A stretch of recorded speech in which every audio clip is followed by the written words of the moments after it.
There's a moment, usually sometime in the afternoon, when the heat feels like it's pressing down instead of just surrounding you, when you start to notice something subtle but unsettling, and the air inside your home doesn't feel like relief anymore.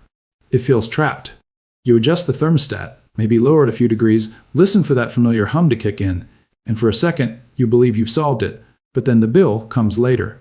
Well, the room never quite cools the way you expected.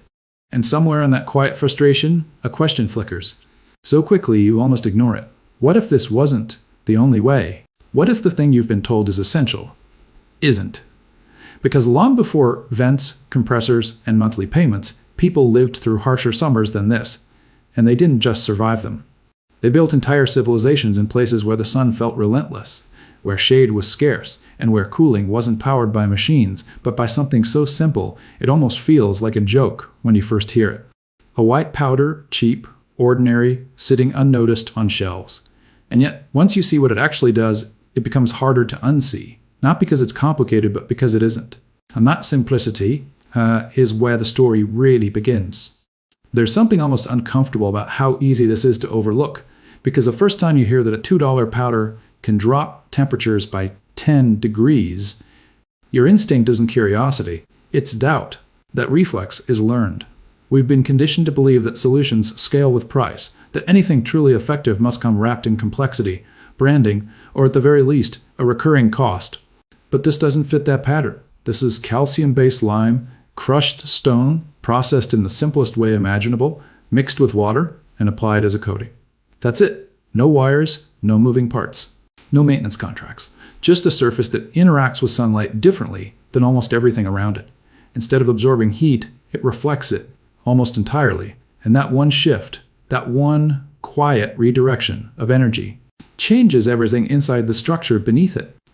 If you've ever stood under direct sun wearing a black shirt and then switched to white, you've felt the principle without needing an explanation. Now imagine that effect applied to an entire building. Roof, walls, surfaces that take the full force of the sun for hours. The difference compounds. It builds, and suddenly, what used to feel like a sealed oven starts behaving more like a shaded space. Cooler, calmer, more stable. This isn't theory. It's been measured, tested, repeated across decades. A simple white coating can reduce surface temperatures dramatically, sometimes by as much as 40 degrees compared to darker materials inside. That translates to real, noticeable relief. Not perfect, not ice cold, but enough to shift the entire experience of being in that space. And here's where it gets even more interesting, because this is new, not even close. Thousands of years ago, long before electricity was even imagined, people had already figured this out. They didn't call it passive cooling or solar reflectance. They just observed.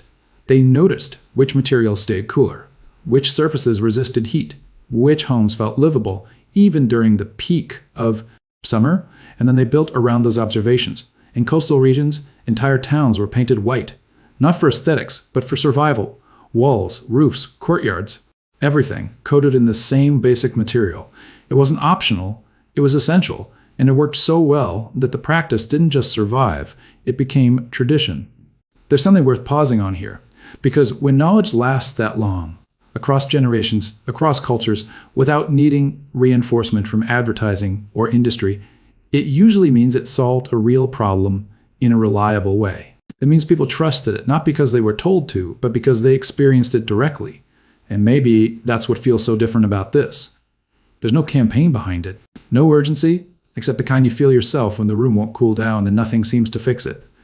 If you're still here, still listening, there's a part of you that's curious in a deeper way, not just about the method, but about why something this simple feels so hidden. And I think it's worth acknowledging that feeling, because it's easy to dismiss it, to move on, to go back to what's familiar. But sometimes the things we almost ignore are the ones that change how we see everything.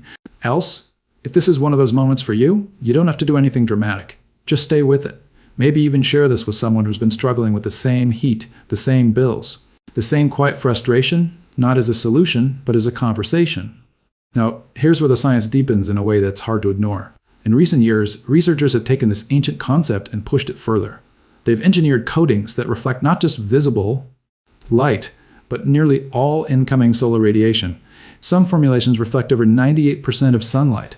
That's not a small improvement, that's a fundamental shift in how surfaces interact with energy. And the results are almost counterintuitive. Surfaces coated with these materials don't just stay cool. They can actually drop below ambient air temperature, even in direct sunlight. During the day, without any power input, it sounds impossible until you see the measurements of 8 degrees cooler than the surrounding air in full sun, even more at night.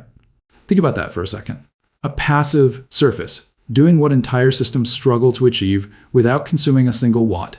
And yet, despite the research, the validation, the coverage from major institutions, nothing really changed at scale. You would expect a breakthrough like that to reshape how buildings are designed, how cities handle heat, how energy consumption is managed. But it didn't. At least not in the way you'd imagine. And that silence is where things start to feel less like oversight and more like omission. Because industries don't just sell products, they build ecosystems around those products, maintenance cycles, replacement timelines, energy dependencies. And when something comes along that disrupts that entire structure, not by being better in a flashy way, but by removing the need altogether, it doesn't fit. You can't easily integrate a solution that eliminates recurring revenue. You cannot patent a naturally occurring compound in its simplest form, and you definitely can't build a subscription model around something people can mix in a bucket and apply themselves in an afternoon. So what happens instead isn't always dramatic. There's no announcement, no explicit rejection. It just fades from visibility. It stops being mentioned. It's left out of recommendations, excluded from standards, quietly discouraged through aesthetic rules or building guidelines that favor darker, heat-absorbing materials, not because those materials are better, but because they align with a system that's already in place. And over time, that absence becomes normal. People stop asking about alternatives because they don't realize there are any. If this part of the story is hitting you in a certain way, you're not alone. There's a moment where it shifts from interesting to personal, where you start thinking about your own space. Your own experience with heat, with costs, with the feeling that something doesn't quite add up. And I'm not here to tell you to reject everything you know or to make drastic changes overnight. So that's not realistic. But I do think it's worth exploring what's possible when you step slightly outside the defaults. Even something as simple as testing a small section of your roof or an exterior wall can tell you more than any description ever could, mixing lime with water until it reaches a thin, paint-like consistency. Applying it in layers, letting it dry, watching how that surface behaves differently under the same sun that used to heat it up. It's not complicated work. It's physical, yes, but straightforward. And there's something grounding about that process, about doing something with your own hands that produces a direct, tangible result. And I want to be honest here, because that matters more than anything else. This isn't a perfect solution. It requires maintenance, reapplication every so often. It doesn't replace every scenario, every climate, every building type, but it also doesn't try to, it offers something else entirely, a way to reduce dependence, to ease the load, to create a buffer between you and the heat that doesn't rely on constant input. If you've made it this far, you're already thinking differently than most people who will ever come across this idea.